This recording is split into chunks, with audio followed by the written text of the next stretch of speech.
Artinya kita memberi referensi kepada para pengambil kebijakan.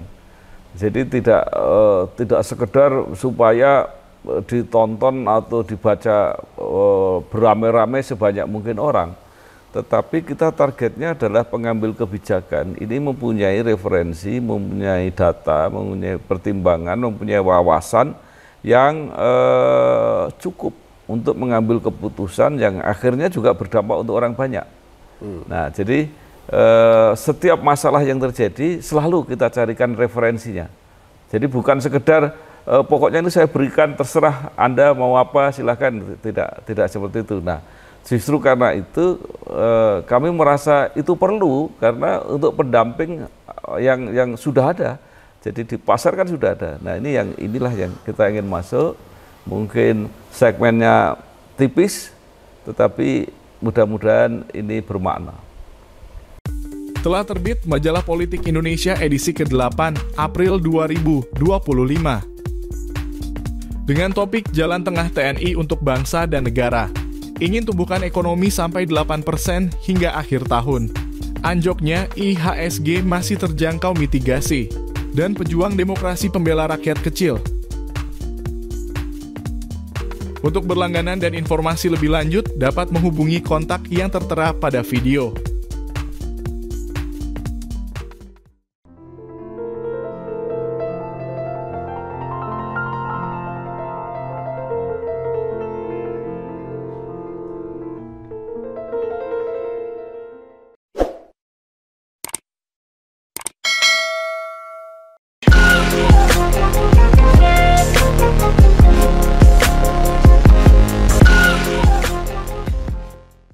Assalamualaikum warahmatullahi wabarakatuh. Kembali lagi bersama saya Bambang YR Sadono dalam program Sadono dan Sadono, dan tentunya bersama dengan bapak saya sendiri, Bapak Bambang Sadono.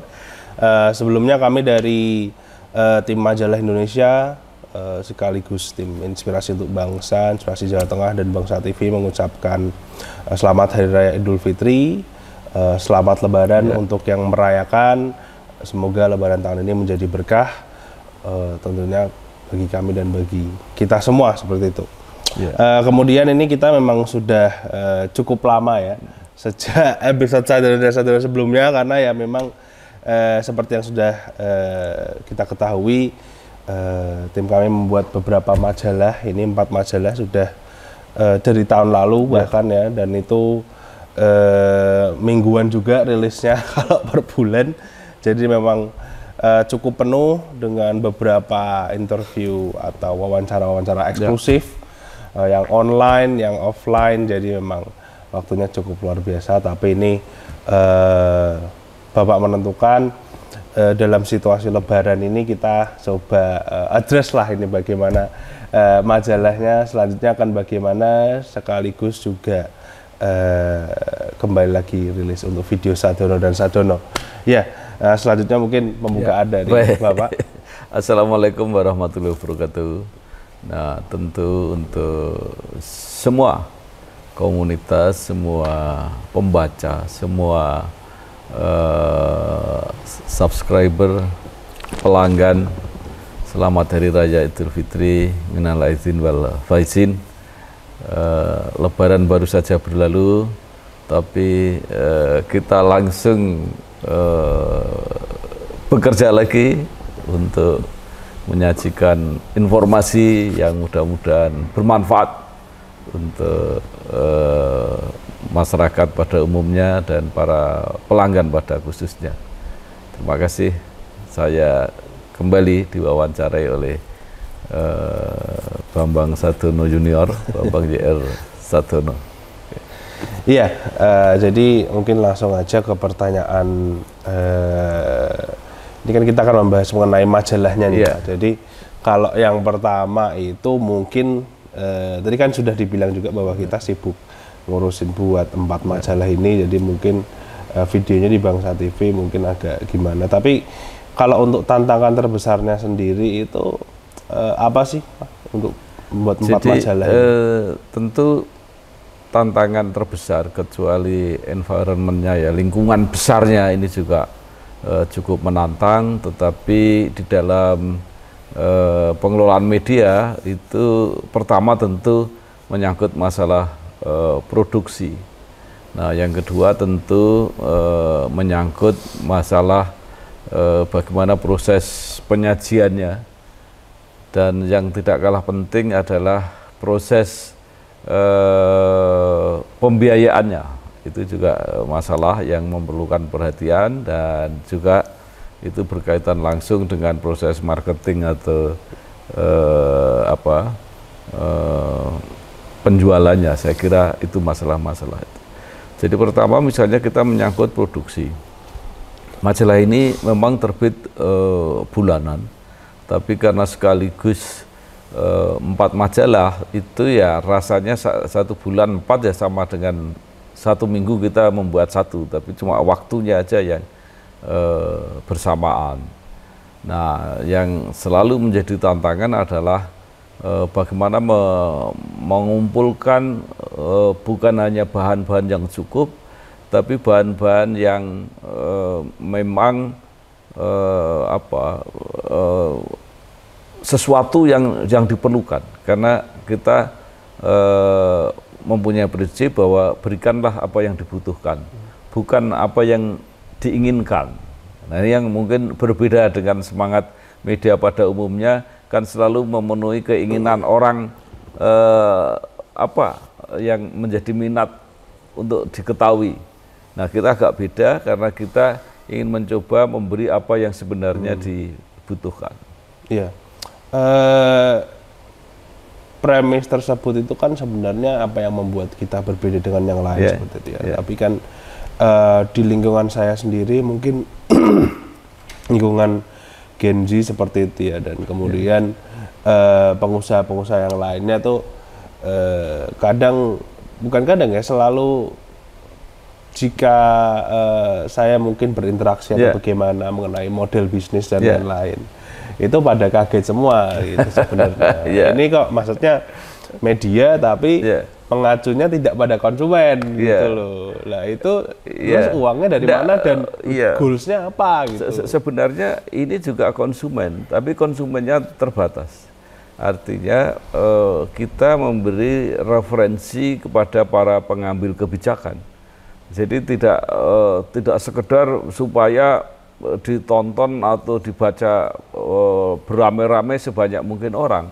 Tetapi kita targetnya adalah pengambil kebijakan ini mempunyai referensi, mempunyai data, mempunyai pertimbangan, mempunyai wawasan yang cukup untuk mengambil keputusan yang akhirnya juga berdampak untuk orang banyak. Nah, jadi setiap masalah yang terjadi selalu kita carikan referensinya. Jadi bukan sekedar pokoknya ini saya berikan, terserah Anda mau apa silahkan, tidak seperti itu. Nah, justru karena itu kami merasa itu perlu, karena untuk pendamping yang sudah ada. Jadi di pasar kan sudah ada. Nah, inilah yang kita ingin masuk. Mungkin segmennya tipis, tetapi mudah-mudahan ini bermakna. Dan untuk media cetaknya sendiri itu Papa merasa bahwa memang jalur yang perlu ditempuh melalui media cetak seperti itu atau bagaimana? Ya, sebenarnya kalau ingin menggunakan media sosial itu bisa, dan itu kita lakukan juga. Itu bahkan kita buka secara gratis, maka kita tidak ingin memungut dari situ. Tetapi sekali lagi karena ini media referensi, itu lebih mudah kalau ada media cetaknya. Karena kalau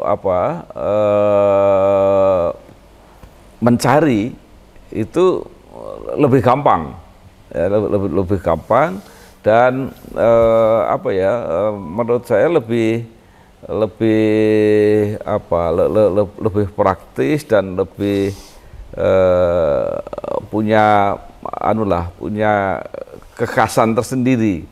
Jadi suatu contoh misalnya kita menginginkan bahwa referensi ini dibaca oleh orang-orang tertentu, misalnya tamu-tamu selektif di suatu tempat, itu lebih gampang untuk melihat majalah-majalah dalam bentuk cetak. Karena itu menurut keyakinan kami, media cetak itu seberapa tipisnya pun segmennya, dia akan tetap ada. Karena itu kita mencoba mengisi dengan bentuk-bentuk media cetak yang kualitasnya prima lah gitu. Artinya kualitasnya yang kita sajikan yang paling bagus gitu kira-kira. Ya.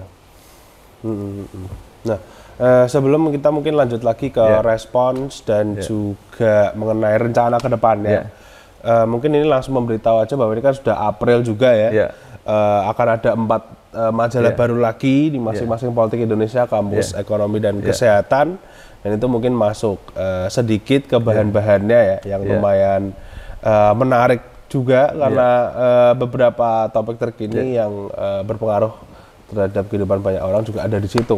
Nah, salah satunya itu yang menarik ada buku 100 Rektor Inspirasi Indonesia yang itu sedang disiapkan ya sebagai model inovasi perguruan tinggi. Nah, itu 2 pertanyaannya sebenarnya. Apa alasan membuat ini dan juga ini terus kriterianya itu apa, yang menentukan tuh apa? Iya. Jadi begini, karena kita itu melayani segmen khusus ya. Tadi saya teruskan sebelum kita bicara di buku, misalnya di majalah-majalah gitu ya. Jadi misalnya di majalah kesehatan yang akan terbit itu kita ingin menyajikan rumah sakit hebat yang ada di Indonesia. Ini kan mungkin orang nggak akan dapat sehari-hari, itu nggak akan dapat. Memang kita yang punya ide untuk menampilkan itu. Jadi pertama untuk menimbulkan kebanggaan bahwa rumah sakit kita ini cukup maju. Nah, supaya ini sebagai pembanding rumah sakit di luar negeri. Maka sekaligus kita tampilkan juga kehebatan rumah sakit layanan kesehatan di luar negeri itu seperti apa. Nah, kemudian kita ke depan seperti apa. Nah, itu salah satu contoh bagaimana kita menyajikan topik-topik itu. Nah, kemudian kenapa kita ingin membuat buku ini untuk memberi referensi yang tidak sesaat, tidak bersifat bulanan, tapi mungkin bersifat tahunan, bersifat referensi. Bukan hanya buku tentang rektor, tapi kita bikin juga buku tentang anggota-anggota parlemen yang inspiratif gitu. Kita bikin juga bupati wali kota yang punya prestasi luar biasa misalnya. Kita juga membuat tentang direksi BUMN yang integritasnya tinggi gitu ya. Kenapa ini? Karena kita ingin menjawab begini. Jadi misalnya kenapa kita tampilkan direksi BUMN ini kan banyak kritik terhadap siapa yang dipilih menjadi direksi BUMN, karena salah satu kritiknya adalah tentang integritas, tentang profesionalitasnya, karena selalu dibayang-bayangi bahwa ini banyak titipan untuk menjadi direksi atau komisaris BUMN, sehingga penampilan kinerja manajemennya itu sering diragukan. BUMN itu sering kenapa fasilitasnya besar tetapi selalu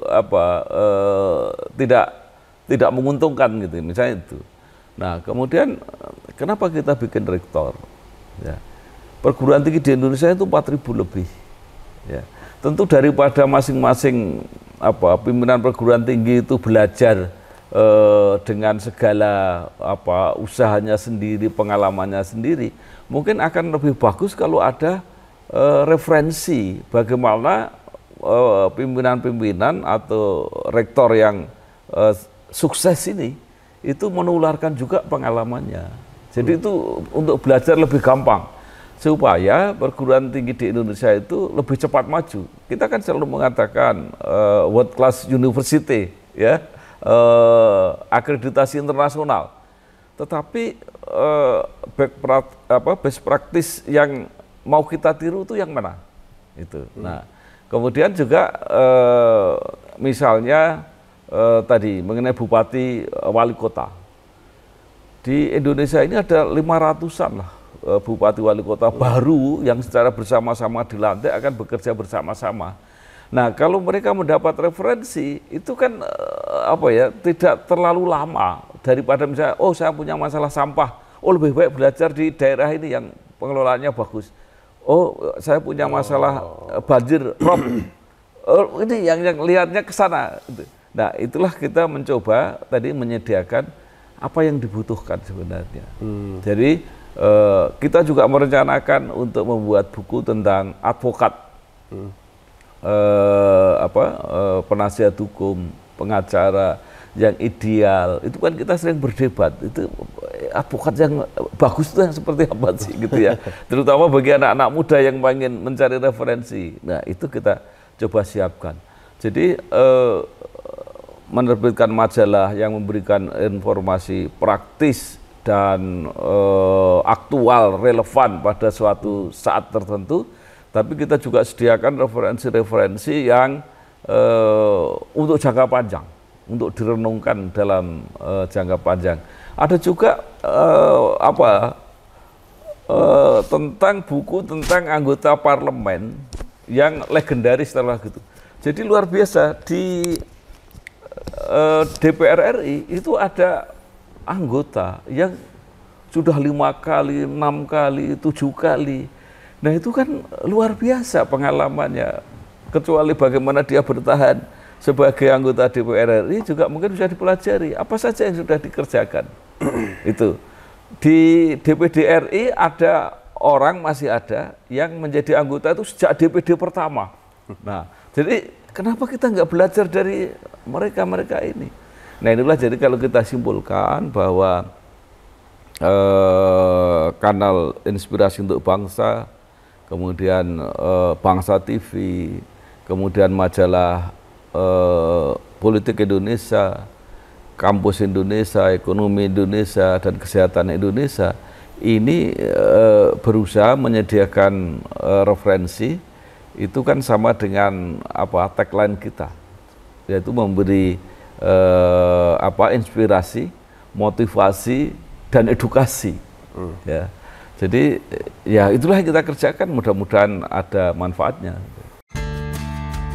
Telah terbit Majalah Ekonomi Indonesia edisi keempat April 2025.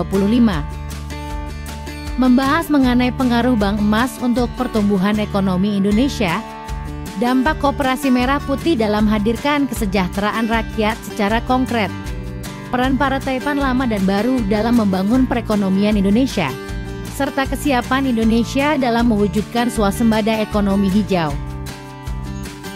Untuk berlangganan dan informasi lebih lengkap, dapat menghubungi kontak yang ada pada video.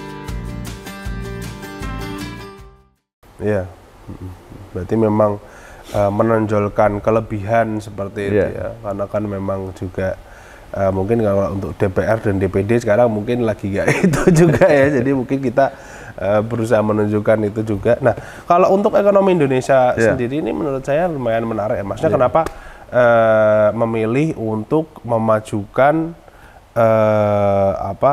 headline swasembada energi hijau itu kenapa itu? Apa dinamika yang? Iya, kita kan mencoba ya, jadi menjawab. Jadi setiap isu, jadi suatu contoh misalnya bahwa ini program prioritas Presiden misalnya ya, Presiden Prabowo Subianto. Tetapi sebenarnya ini bukan hanya program Presiden, ini target nasional, target global bahwa kita harus menuju energi hijau ini. Kita kan tidak boleh hanya berkata-kata, tetapi juga bagaimana caranya. Nah, cara yang paling gampang menunjukkan, yaitu contoh-contoh yang sudah bekerja, yang sudah mengarah ke sana, kemudian ditanya peluangnya seperti apa, targetnya seperti apa, kapan bisa tercapai, itu kan lebih cepat. Karena itu kita punya tema-tema itu misalnya. Juga di edisi yang sekarang April ya, itu ada Bank Emas misalnya. Itu seperti apa? Bahkan saya sampai mengejar ada kolumnis yang sangat senior yang memang sudah lama dia punya perhatian terhadap ini nilai tukar emas ini. Nah, itulah yang kita coba kerjakan. Jadi begitu ada sesuatu yang menjadi wacana publik, kita coba kita kejar lebih dalam supaya informasinya ini lebih kuat. Nah, kita wawancara BSI ya, jadi Bank Syariah Indonesia. Kita coba wawancarai Dirut Pegadaian. Nah, mudah-mudahan ini tidak mungkin ada, tapi kita mencoba lebih lengkap tentang itu. Iya, berusaha untuk mengcover mungkin dari setiap sisi ya, maksudnya masukannya apa, pendapat mereka gimana. Jadi ya lagi-lagi mungkin untuk membantu kebijakan seperti itu. Nah, yang nggak kalah pentingnya lagi itu untuk kesehatan Indonesia. Ini kan cukup menarik juga ya, dan sudah bisa dibilang terbuka jalannya lah untuk wawancara. Ada yang menarik juga waktu itu dari rumah sakit di Jakarta itu. Dan semoga bisa sampai ke yang atas-atas. Nah itu kan terkait pembuatan 100 rumah sakit kebanggaan itu, dan juga bagaimana rumah sakit di luar negeri itu sekarang sedang diminati. Nah itu sebenarnya dalam menentukan headline ini tuh dampak yang diinginkan apa sih? Tadi kan sudah dibahas juga sedikit. Ya, jadi pertama misalnya begini, orang kan sudah lama mengeluh bahwa banyak devisa kita itu terserap karena untuk pengobatan ke luar negeri, dan itu luar biasa. Kami beruntung karena bisa mengkontak duta besar di Singapura, itu Pak Suryo Pratomo itu, dan beliau bersedia menulis kenapa Singapura itu berkembang menjadi gitu di fasilitas kesehatannya. Dan lebih hebatnya lagi, ini kan wartawan sangat senior Pak Suryo Pratomo ini. Jadi pernah menjadi pemimpin redaksi harian Kompas, kalau nggak salah pernah menjadi Dirut, kalau nggak salah di Media Group, Metro TV dan sebagainya itu. Jadi kredibilitasnya sebagai orang yang mengetahui Singapura karena dia duta besar, dan kredibilitasnya untuk media itu luar biasa, dan kita beruntung untuk ini. Nah, tujuannya apa sebenarnya? Tujuannya adalah pertama kita tunjukkan yang hebat-hebat yang sudah bisa kita capai.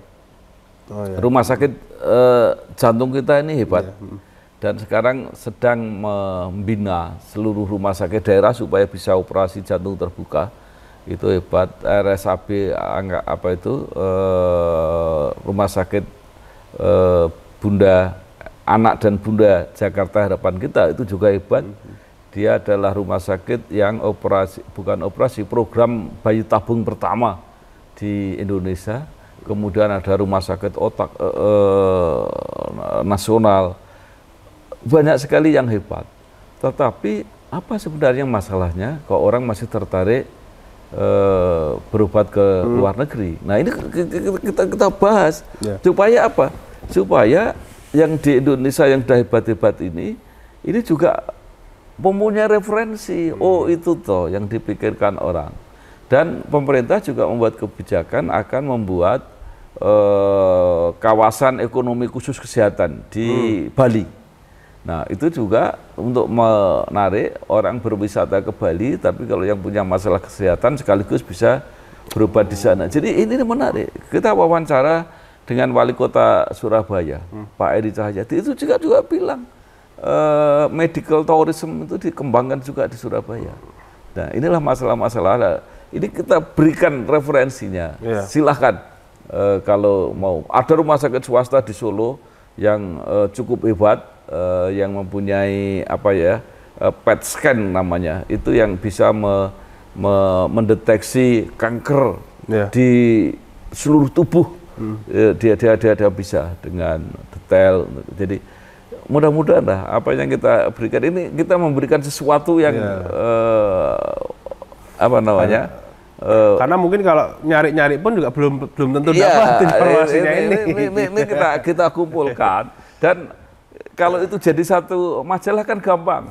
Ambil edisi ini, ketemu daripada cari-cari sendiri itu. Nah, mudah-mudahan tadi Raja kan tanya gimana ini.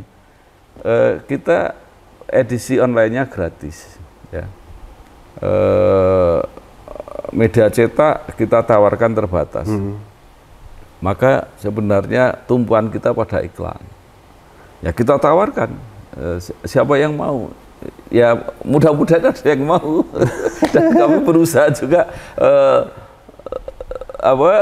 mudah-mudahan ini bisa sepanjang-panjangnya. Terdampak efisiensi juga ini.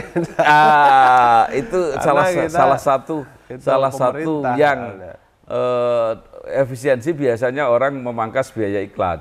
Tapi juga kita coba yakinkan bahwa ini perlu. Karena komunikasi itu nggak bisa dihindari.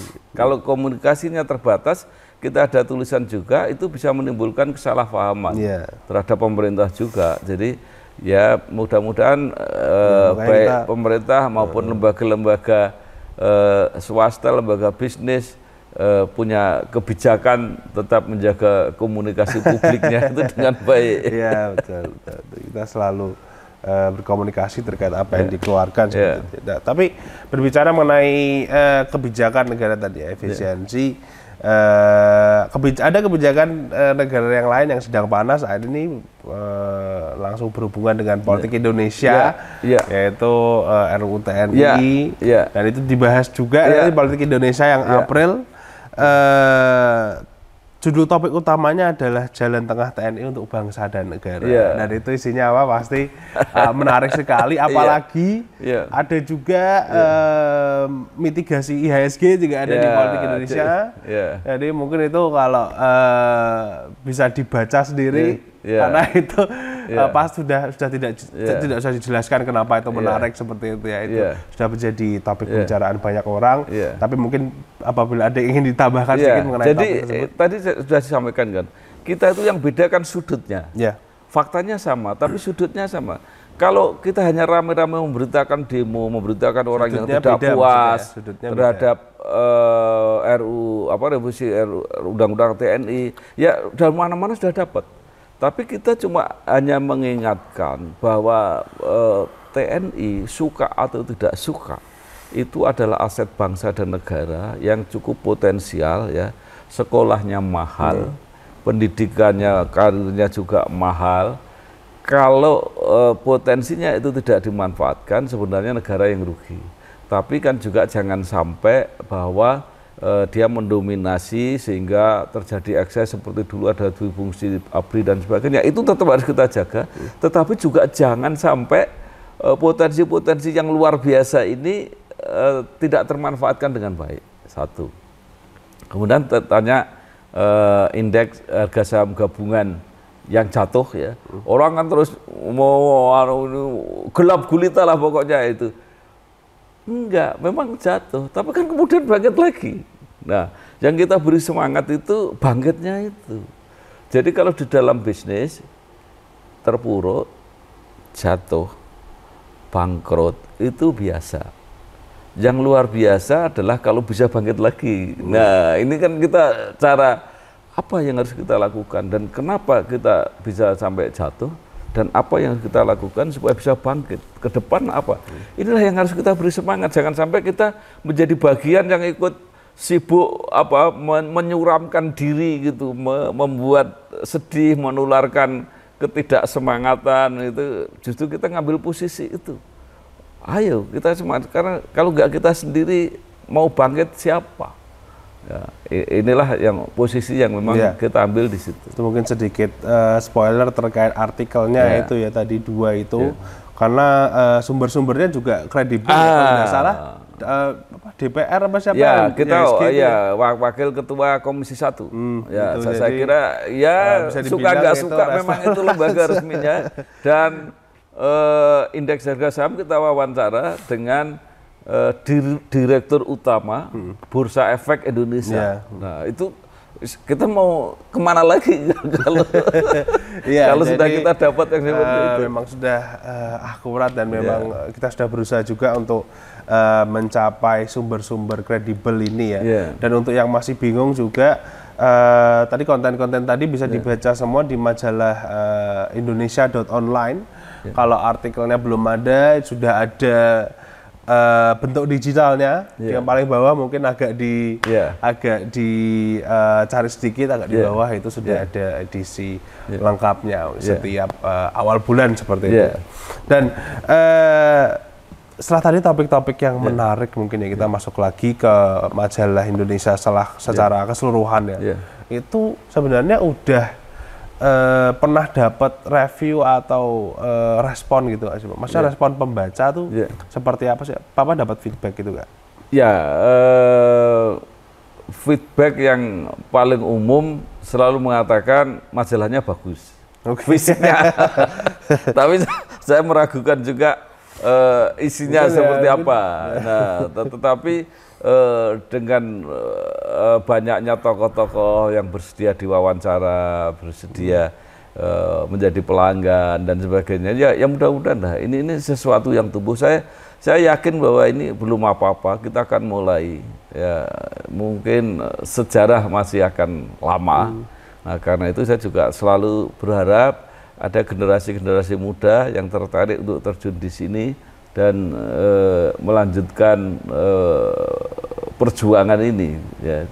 Dan suatu saat kalau memang betul ini sesuai dengan kebutuhan, kita pasti akan mendapat apresiasi. Ya. Gitu.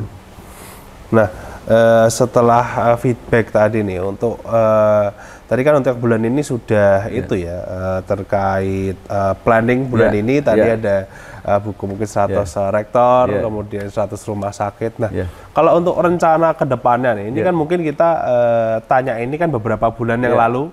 Pada saat itu kita masih merencanakan website, akhirnya sudah ada websitenya, kemudian 4 majalah, sudah ada juga. Nah, ini kalau rencana ke depannya lagi apa? Apakah apakah akan ada majalah lagi? Gini, sementara janji saya tahun 2025 ini majalah 4 dulu, sampai ini mantap dulu. Nanti 2026 kita pertimbangkan lagi apa perlu. Kemudian yang kedua, memantapkan website kita.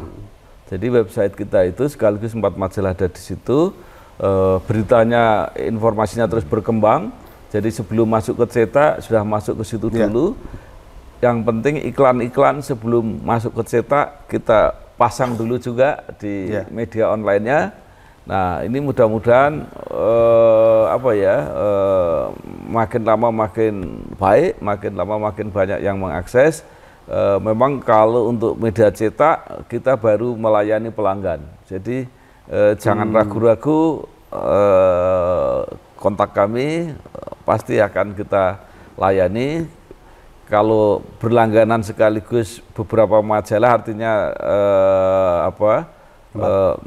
2, 3 atau 4 majalah yang berbeda sekaligus, tentu akan ada bonus-bonus atau diskon-diskon lah semacam itu. Dan kalau bagi para pelanggan maupun para pemasang iklan, kami ingin meyakinkan bahwa Anda menjadi bagian untuk menyediakan informasi bukan hanya yang mencerdaskan, tetapi sekaligus juga sangat membantu para pengambil kebijakan itu supaya mempunyai kebijakan yang lebih baik untuk kepentingan kita semua. Ya, itu. Nah, itu kan tadi kalau soal majalah ya, dan tujuan kedepannya mungkin untuk secara cara kerja dan produksi seperti itu. Nah, kalau sektor nih Pak, ada nggak Pak yang minta gitu, Pak, Bapak tolong cover sektor ini gitu. Ada rencana nggak ke depannya? Ada yang Papa menarik tapi masih disimpan gitu? Saya sebenarnya ingin pertama sektor pariwisata sebenarnya. Itu menarik, tapi masih kita timbang-timbang, kita pelajari seperti apa gitu ya.